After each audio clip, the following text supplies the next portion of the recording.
ધોરણ 9 વિષય ગણિત ચેપ્ટર નંબર 1 સંખ્યા પદ્ધતિ એનો સ્વાધ્યાય 1.1 જે એનો દાખલા નંબર 1 તમને એવું કહેવામાં આવ્યું છે કે શું શૂન્ય એ એક સમય સંખ્યા છે? શું તમે તેને p પૂર્ણાંક તથા q શૂન્યોત્તર પૂર્ણાંક હોય તેવા p અને q માટે સ્વરૂપમાં લખી શકો? તો મિત્રો પહેલા શૂન્ય એક સમય સંખ્યા છે કે નહીં? કઈ સંખ્યાને સમય કહેવાય અને કઈ સંખ્યાને અસમય કહેવાય?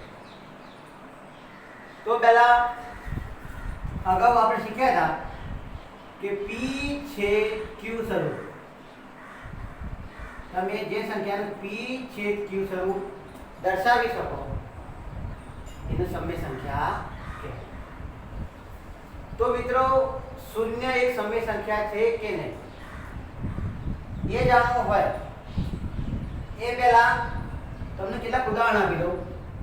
ચલો 2 3 4 9. જ્યારે બી એક સંખ્યા આપેલી હોય એનો મતલબ એ થાય કે બે જો એકલા જ આપેલા હોય એટલે એ બે અંશમાં કહેવાય. નીચે કઈ ના આપેલું હોય તો તમે એક લખી શકો. ચલો 3 એકલા આપેલા હોય તો નીચે એક લખી શકો એટલે આ સમય સંખ્યા બની, આ પણ સમય સંખ્યા બની. એવી રીતે 9 એકલી 9 સંખ્યા આપી હોય તો નીચે તમે એક લખી શકો એટલે 9 છે એ અંશમાં કહેવાય અને 1 એ છેદ કહેવાય. એટલે આપણા નિયમ પ્રમાણે જો નીચે શૂન્ય હોવા જોઈએ નહીં. શીખે છે ને q નોટ ઇક્વલ ટુ 0.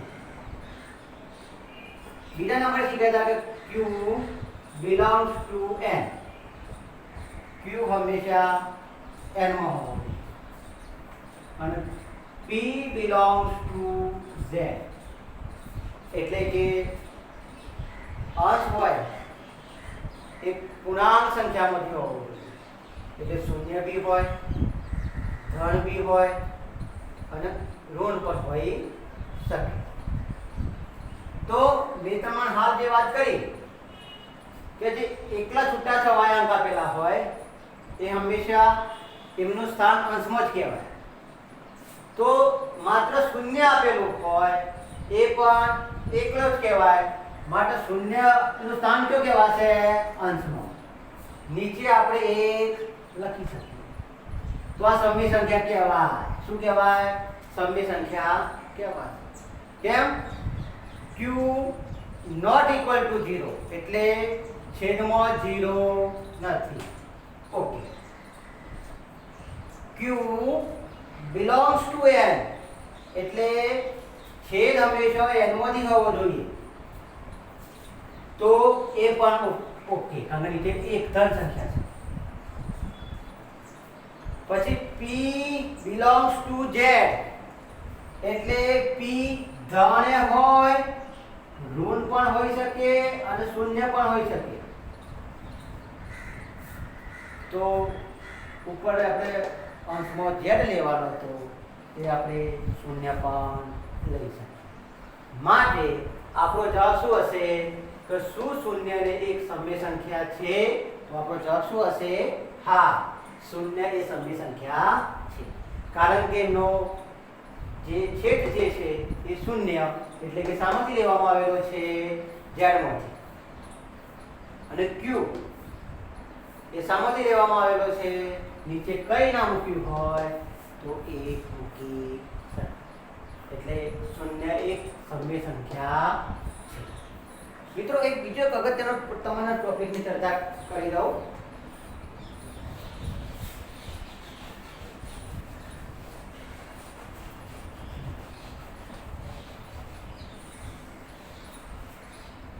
ઘણી વખત એવું પણ થાય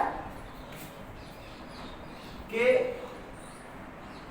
જોજો ચલો આ એક નીચે હું -2 લખું. આપણો નિયમ શું કહે છે કે q not equal to 0, q belongs to n, પછી p belongs to z. પણ મિત્રો જ્યારે આ સંખ્યા તમે છેદમાં -2 પણ તમે લઈ શકો. જ્યારે આપણે છેદ આ સંખ્યાને બોલવાની થાય તો એ વખતે તો આ માઇનસ થી નીચે કોઈ દાડો લખાતું નથી. હંમેશા આ રીતે લખાય, કાં તો આગળ લખાય કાં તો એકના બાજુમાં લખાય. કોઈ દિવસ નીચે -2 તરીકે ના લખાય. એટલે ઘણી વખત છેદ પર માઇનસ તમે લીધો હોય તો આખી સંખ્યા તો તમારે કેવી બની જુઓ -1 થયો તો આપણે તો જેનું આવી ગઈ સંખ્યા નીચે n ની આવી ગઈ એટલે આ સમય સંખ્યા કહી શકાય. જો એ રીતે 0 ચલો -2 ત્યારે સંખ્યાની લખાય એ વખતે આ રીતે લખાય 0. આપણે પણ 0 આગળ તો માઈનસ કરતા નથી એટલે આ રીતે લખાય કે આ બે કેવા થઈ ગયા ધન થઈ ગયા. એટલે એ સામાંથી n માંથી અને શૂન્ય તો z માંથી મળ્યો. એટલે કેટલાકનો છેદ શૂન્ય હોય પણ જ્યારે એની કિંમત અથવા સંખ્યા લખાય એ વખતે છેદમાંથી તમારું માઈનસનું ચિહ્ન જે છે એ ઉપર સાથે જોઈન્ટ થશે, ઉપર સાથે લખાશે, કોઈ દિવસ નીચે લખાતું નથી. દાખલા તરીકે 3 4 -4 તો તમે જ્યારે બી લખો તારી સંખ્યા આ રીતે લખાય, કાં તો આગળ ગુણાય કાં તો 3 ના બાજુમાં જ ગુણાય. કોઈ દિવસ -4 વાળી નીચે લખાતી નથી. માટે આ સંખ્યા શું કહેવાશે? હવે સમય સંખ્યા કહેવાય. આ પણ સમય સંખ્યા કહેવાય. ઓકે વિદ્યાર્થી મિત્રો, તો આપણે જવાબ લખી દઈએ.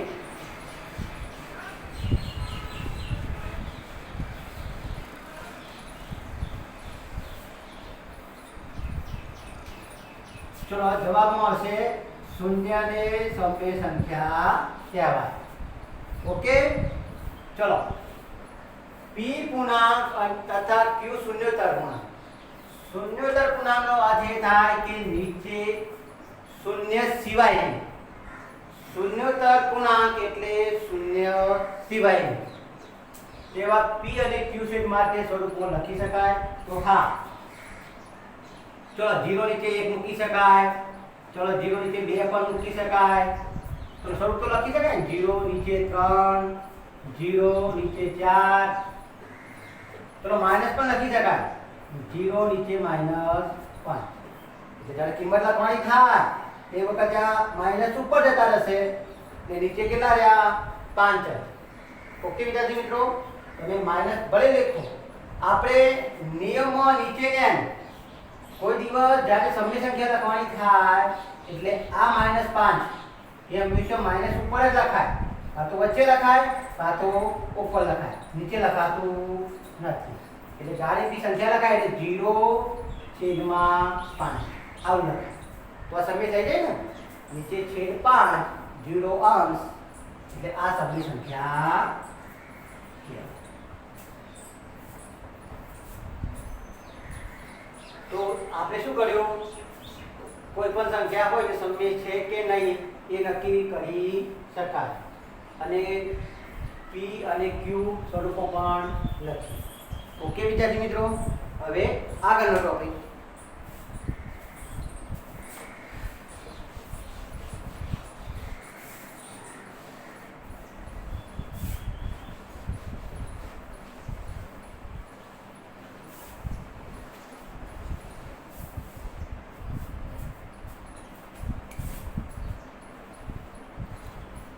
ચલો દાખલા નંબર 2.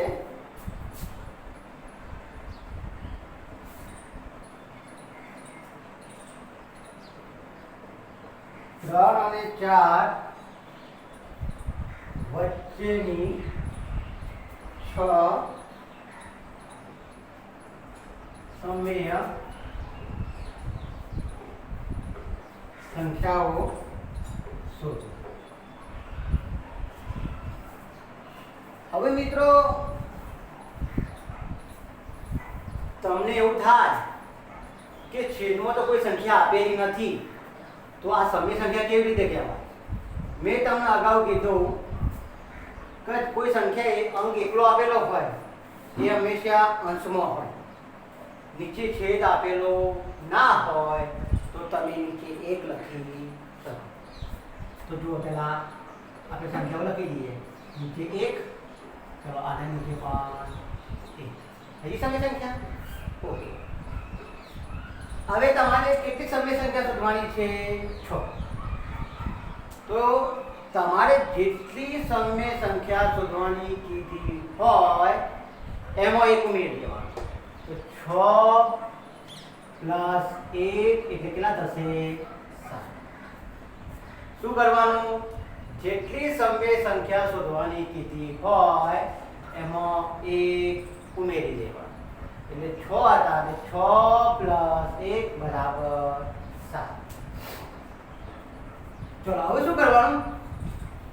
તમને જે સમય સંખ્યાઓ બે આપેલી હોય તેમને અંશ અને છેદમાં 7 વડે ગુણી નાખવાનું. ચલો હું ગુણું છું. 3/1 કેટલા વડે ગુણવાની? ચલો છેદ અંશમાં પણ 7 વડે અને છેદમાં પણ 7 વડે. ચલો 7 તારી 21, 7 એકા ઓકે. ચલો એવી રીતે હવે આ સમય સંખ્યાનો વાળો. ચલો 4 1 કેટલા વડે ગુણવાનો? 7 વડે. ચલો 7 આ પણ 7 ચોક 28, 7 એકા. હવે જો કઈ સંખ્યા આવી તમારે? 21/7 28/7. તો જુઓ કેટલી શોધવાની છે તમારે? 6 શોધવાની છે. તો શું કરવાનું? 21/7 અને 28/7 એટલે બંનેના છેદ કેવા છે?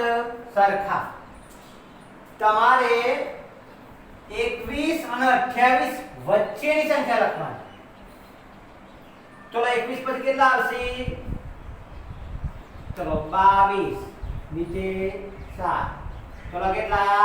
23 7, 24 7, 25 7, 26 7, 27 7. ચલો 28 આવશે. કેટલી થઈ આપણે? 1 2 3 4 5 અને 6.